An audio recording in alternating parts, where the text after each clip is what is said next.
Do you remember where you were when it was announced that Disney were going to purchase Lucasfilm? I was in this very room watching a Star Wars movie. I was very excited at the time. A Star Wars movie every single year. It sounded awesome. It sounded great. This was the company that was running the MCU. The MCU was at a great level. I thought, what could possibly go wrong? I thought, it's cool. Kathy Kennedy will be running the whole thing. That's what George wanted. We knew Kathleen Kennedy's name via being a prolific producer in the 70s and 80s alongside Stephen and George. She was Frank Marshall's wife. You thought, perfect person to be in charge. What could go wrong? Now, we saw what went wrong.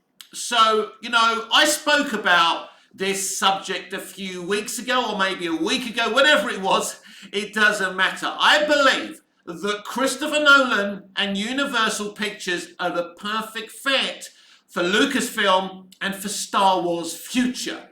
Christopher Nolan has been one of my favourite directors, in fact, my favourite director from the past 20 years. And I would cite Memento and Batman Begins and Inception as my top three favourite Christopher Nolan movies. This is a man that did not go to film school. I went to film school, right? And I'm sitting here recording unsuccessful YouTube videos which barely nobody watches. So that tells you, just because you go to film school, just because you get the right training like I have, it doesn't mean it means automatic success.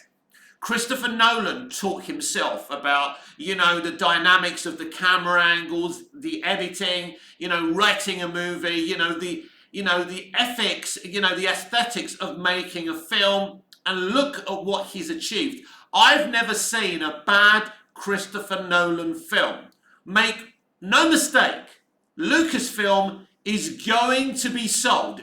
Disney are in freefall in terms of Disney Pixar, and Disney Lucasfilm. This company has never been in so much trouble since the dark days when nobody was watching their animated movies anymore. They kept on making animated sequels for, VHS and DVD. Do you remember those days before the Marvel days, before the Star Wars days? They weren't the biggest company in the world, but they were very famous for making great animated classics. They're in trouble again.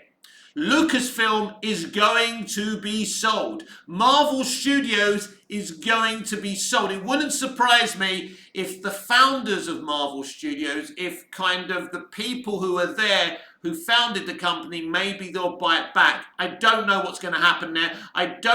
This time next year, I do not expect Marvel Studios and Lucasfilm to be owned by Disney. That's my opinion as someone with their ear to the ground. This is very exciting if you're a Marvel and a Star Wars fan, because the last thing you want is Disney owning the IP that you love. Yes, Marvel has been great. The Marvel Cinematic Universe has been great, but it's dead because of Disney. Not because of Kevin Feige, because of Disney and what they told him to do and the direction they wanted him to go in. That's why Phase 4 went the direction it did. That's why it's dead. So Marvel will be saved by someone. Now that's interesting. Could Marvel Studios also go to Universal? Because they are the dominant studio right now. Look at what they're doing with Oppenheimer. The money they're making, right, from Oppenheimer, and the money they've already made from Mario this year. So, Universal are the studio to be. But nobody is in as much trouble as Disney right now. Even WB right now are turning it around with Barbie. Barbie's making a shitload of money. Who knows? Barbie may make $2 billion when all is said and done. It's well over 500 million and it hasn't even been released for a week or around a week. They're amazing numbers. It's a sensational hit for WB. So even WB are turning things around. In terms of the June sequel, that's coming as well. Lots of exciting things happening at WB as well. So it's Disney who are in the biggest trouble here, and they need to sell. But breaking news, everyone, as we talk about Christopher Nolan and Universal being the perfect fit, we've heard that actor Donald Glover, who played Lando Calrissian in the flop movie Solo, and his brother are developing a Lando series for Disney Plus. I mean, it's shocking, isn't it? Look, I love Don. Donald Glover is a very talented actor. Donald Glover is a lovely man. I have no issue with Donald Glover. Lovely guy, no issue, very talented. But we're talking about a version of this character in Solo who was shagging the robot whose CPU ended up going in the Millennium Falcon. Yes, Donald Glover's Lando was fucking the Millennium Falcon, right? While we were being fucked by Lucasfilm and Disney, right? I have no interest, I'm sorry Don, but even for you, I have no interest in a Lando series. There is only one actor who I feel is Lando, and that's the guy who played him in Empire Strikes Back and The Return of the Jedi. So when you are hearing things like this about Donald Glover and his brother developing a Lando series, not a movie, but a series. I mean, no one's going to watch a Lando movie anyway. Like, Lando, right, was a great character, but he wasn't a main character. It's like Boba Fett. I always said he would never work as a main character. And this is why Universal and Christopher Nolan are the perfect fit for Star Wars at Universal. Because anyone having wet dreams about Christopher Nolan going back to WB are dreaming. That would be the worst thing that Chris would do. As I say, Chris is my favourite director, but he's been talking about Star Wars. He's been talking about what he would do with Star Wars, and he shocked me what he had to say. He spoke about how, you know, we talk about the storytelling and the characters of Star Wars, but he says the visual effects and the way Star Wars look is the biggest of selling points, and this is where Disney have failed. This is what Christopher Nolan had said. So instead of wanting to create, you know, a dark, realistic Star Wars, Christopher Nolan is saying that Star Wars needs to be the thing it was under George Lucas with A New Hope, you know, Empire Strikes Back and Return of the Jedi. Obviously, the prequels are divisive, but I absolutely adore the prequels, and I respect George's right to do what he wanted to do with the thing that he fucking gave the world. So, as far as I'm concerned, that's the direction that Star Wars needs to go in, because it's dead at Disney, like Marvel is. Marvel is dead at Disney. Who would have thought that Disney would fall so low? But this is where we are right now. So how feasible and how realistic is Christopher Nolan and Universal getting their hands on Lucasfilm and Star Wars? I believe from what I'm being told that it is realistic, that Universal are extremely interested, and Universal are not going to let go of Christopher Nolan. And Christopher Nolan doesn't want to leave Universal. Why would he? Christopher Nolan is a very interesting figure. Now, he's made it known publicly that he wants to be involved in Star Wars. He said he's not dismissing the possibility of him one day making a Star Wars film. But that is an impossibility under Disney. There's no way that Christopher Nolan and Disney can work together. But if they had any brains, they would fire Kathy Kennedy and bring in Christopher Nolan right now as the president of Lucasfilm, so he can do whatever he wants with Star Wars. Don't interfere. Let him do what he wants to do. But this is never going to happen, because right now Disney are a politically driven company, and that's where the problem is with Disney. So they are not interested in making great entertainment. They're interested in making politically driven entertainment. And we're hearing it, it's not changing. We've seen a video interview with Rachel Zegler and Gal Gadot in terms of Snow White. Should we even be calling it Snow White anymore? So they haven't had the memo. They're not going to stop, and they're going to continue to tank their own company and their own content. I don't understand it. Maybe you can explain it to me, why a company would do this. Why would Bud Light do what Bud Light did?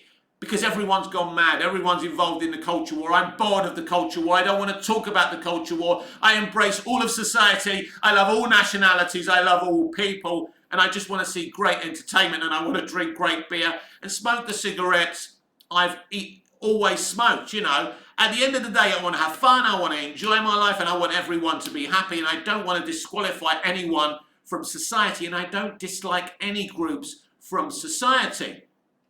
But films are about fun and entertainment and education. A bit like Oppenheimer. Something you can go and see that's educational, but is a compelling piece of art.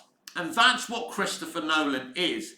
He's an artist. As well as Memento and, you know, lots of great movies, he's written and directed a Batman trilogy. He's co-wrote a Superman movie as well. Imagine, he's been involved with Batman and Superman, as well as all the other great movies that he's made. So I think he's the perfect fit for Star Wars. He could do something incredible with Star Wars. Look, I think Star Wars is really, really difficult to get right because Lucas had, you know, a direct vision for Star Wars. Lucas is really the only one who understands Star Wars, and I kind of thought that Filoni kind of got it. I think in terms of his animation, he's great, but I think in terms of like we've seen with The Mandalorian Season 3, I don't know if that's more Disney politics again. Probably, and we'll see what he does with his movies if they ever happen, because all those announcements that Kennedy made, I don't even think they're realistic. I don't think they're ever going to happen. But if you're going to sell something, you need to have stuff in active development. Look, Kathleen Kennedy is a disaster. I don't deny her successes, you know, with her partnerships with Steven Spielberg and George Lucas.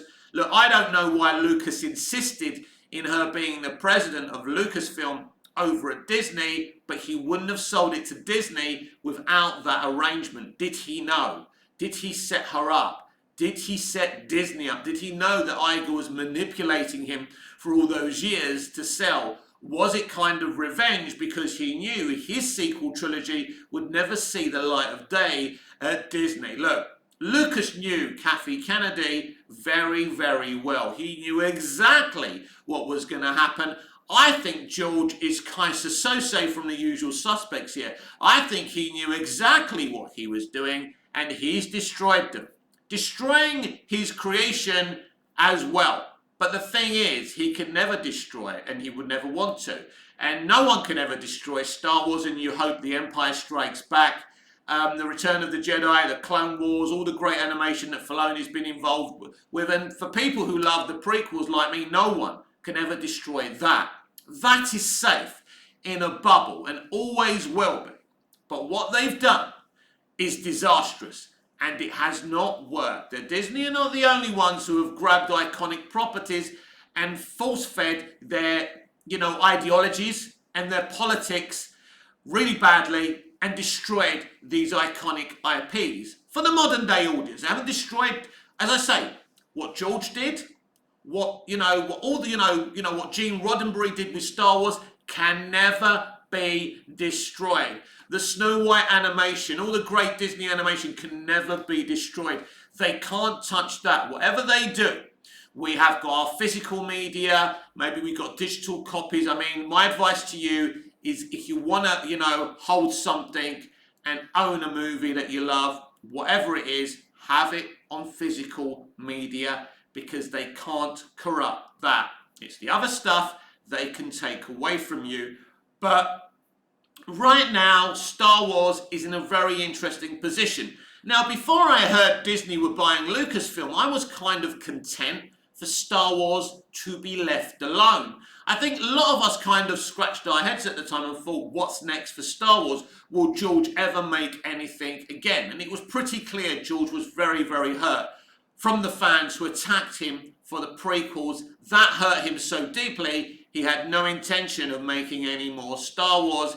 And basically, we can say the prequel haters hurt him so deeply, he sold Star Wars. I'm sorry, guys and girls and everybody else, you caused this very situation. I wonder if it's the vocal people who hate Star Wars Disney, who also hated the prequels. Now, I have no love for Star Wars Disney.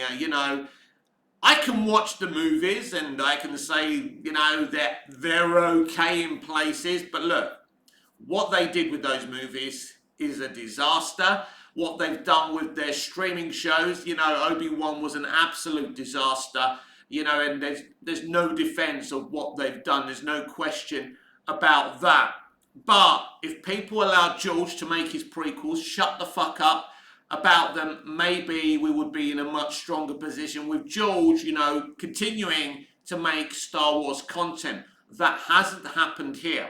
I do believe Lucasfilm will be sold. I do believe Universal are the favourites. I think the same. I think Marvel Studios could end up in Universal hands as well. And it's a very, very, very interesting situation because Universal have got the money to gobble up these properties. Now, in terms of the legal precedence of one company owning these, I don't think there's an issue, considering that Disney own Marvel Studios and Lucasfilm as well. I think these would be very, very easily done kind of negotiations, but these things take time, as we know. But Disney are a company in freefall. The parks, the amusements, everything that used to do well for Disney is no longer doing well. Empires are destroyed from within, and the Disney empire was destroyed by Disney, and it's very, very interesting. The man, someone like Iger, who built who was the one who brought in Marvel Studios and Lucasfilm. He's back now, and he's not Mr. Popular anymore. The best thing for Disney is to sell Marvel Studios, is to sell Lucasfilm, and I think the only home for Lucasfilm is Universal, and I would absolutely love Christopher Nolan to run it, and I think that's exactly what the plan is from Universal. I think, Christopher Nolan is someone who has the artistic kind of morals that I do. He hates CGI. He hates streaming. I hate streaming and I hate CGI. But I remember seeing the making of Batman Begins and him being so passionate about doing things, as many things as possible with Batman Begins, physically in the camera. And what he said was he used CGI with the bats in Batman Begins just a little bit because he couldn't do that physically. So that's what I believe in. Do as much as you can in camera, and when you just need to enhance something slightly, use CGI. That's really what CGI was meant for. But the overuse of CGI has seen some pretty bad movies. And I think when you look at things, something like The Flash, CGI was never meant to be the main VFX tool for films. But it's cheaper than doing it physically in the camera. But I think that Christopher Nolan, if he can grab hold of Star Wars and do as much as possible, which he would, in camera and just slightly use CGI, that would be very exciting. Doing that means a movie takes longer, but maybe that's a good thing. I mean, under Universal and Christopher Nolan, I would like to see a Star Wars movie maybe every 3 to 4 years. I think that's a good thing. Maybe we need to go back to that. We got used to a Marvel movie every year. We got used to a Star Wars movie every year. Did it help? Did it work out? No. I don't think we need DC, Star Wars, or Marvel movies every year. And I think that Marvel Studios need to take a look at that. One thing they need to stop immediately, whether it's Marvel, DC, or Star Wars, wherever Star Wars ends up, or even if it remains at Disney. I believe the streaming situation needs to be cut dead. We know that streaming is dead. We know that streaming is struggling because all these Hollywood studios for years were quite happy to sell their content to Netflix. Netflix were the pioneers. They created the streaming idea along with BBC iPlayer. I think they came up with the technology before even Netflix did.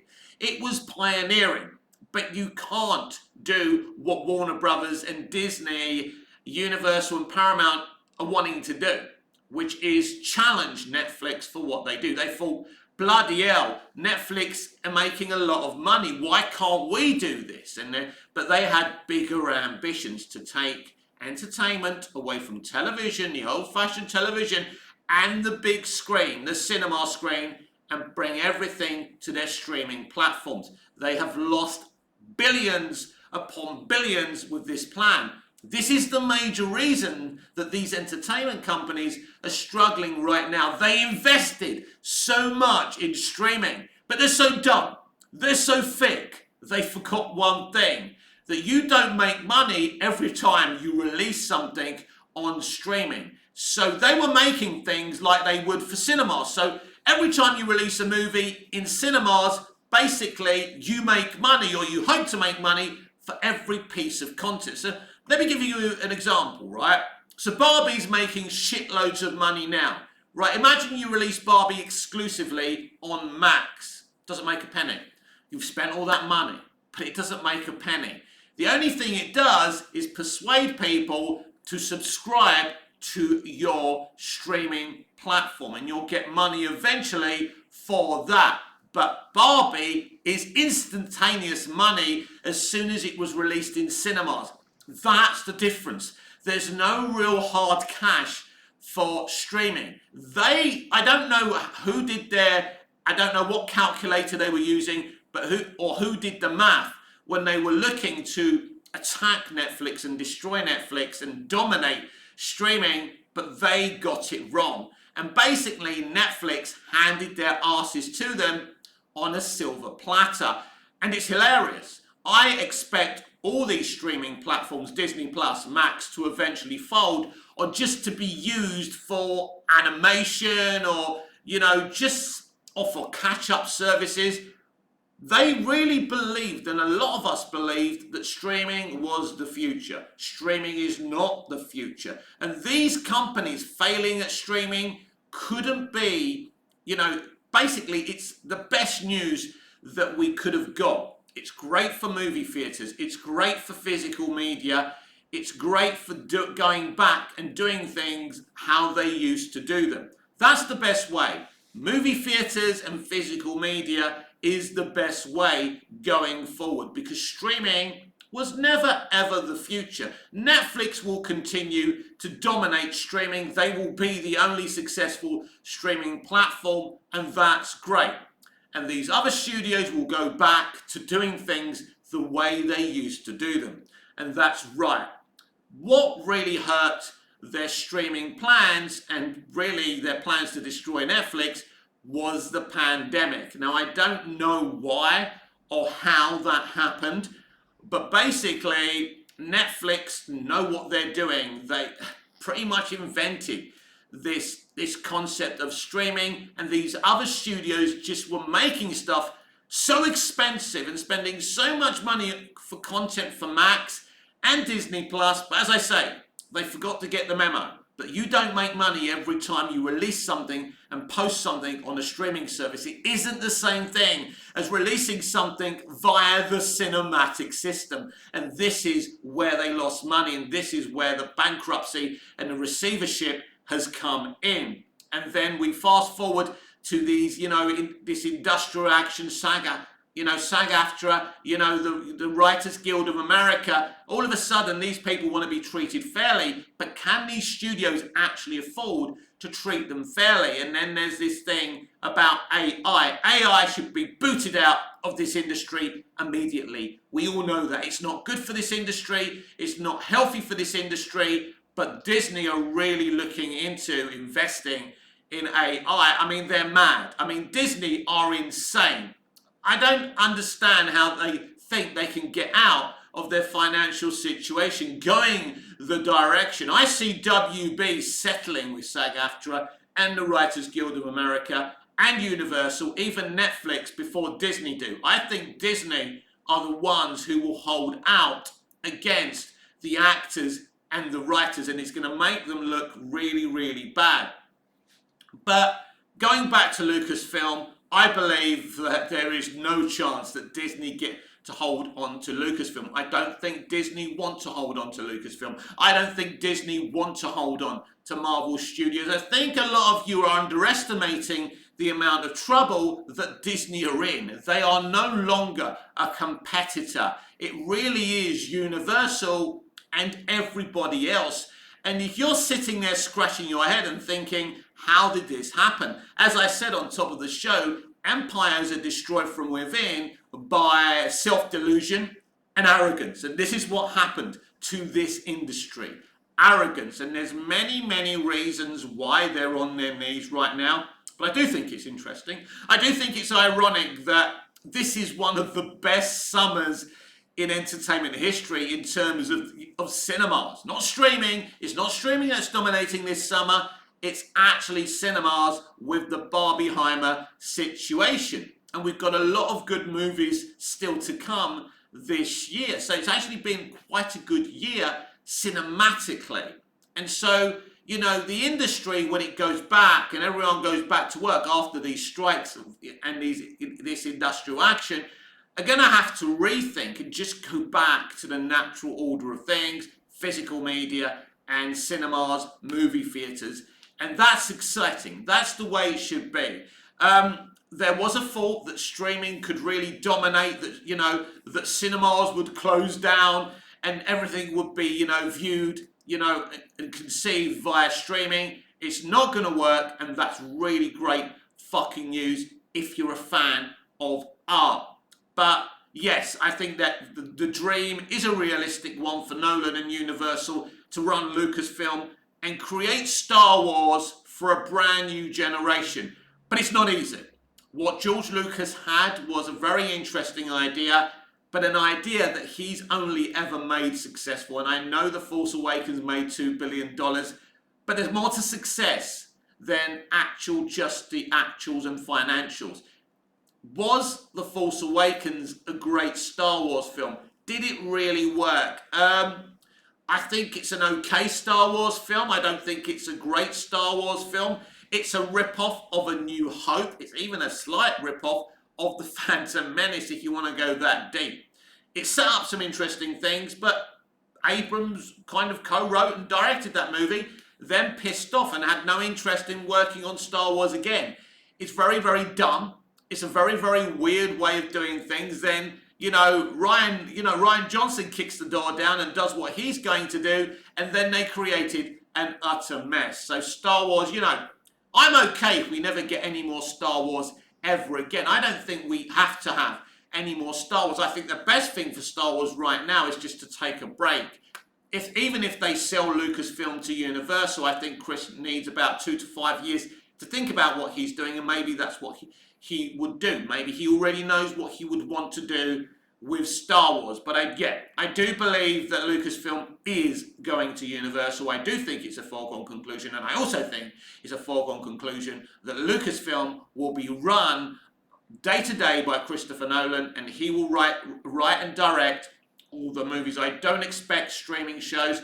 I think that Chris understands that Star Wars was meant for the movie theatre, for the cinema, not for streaming. It simply hasn't worked. Now, you're asking me, Mick, if they made great streaming shows for Star Wars, then it would have been fun and they could have released movies in cinemas at the same time. You are dead right. That is true. I just think you can oversaturate something. I've liked foods and desserts before, and I've liked them so much I've had them every day. What happens when you overconsume something is it becomes sickly, and you get bored of it, and there's a disinterest. As much as you think you're going to like over-consuming something at the end of the day, you get bored of it. And this is what's happened with superheroes. This is what's happening with Star Wars. You only need a Star Wars movie every 3 years. You only need a DC movie every 3 years. But we have franchises and universes because the Marvel Cinematic Universe kind of said to everyone, we want this, get me some of that. And people thought they could oversaturate the market and make $1 billion every year on a universe of movies. And, we're not just talking about one movie a year. I think one year we had 4 or 5 MCU movies. We've had 4 DCEU movies come out before. It is too much, everyone. It worked for it worked for a short time at Marvel, but at the end of the day, it's too much. It doesn't work, and look where we are now with superheroes and Star Wars.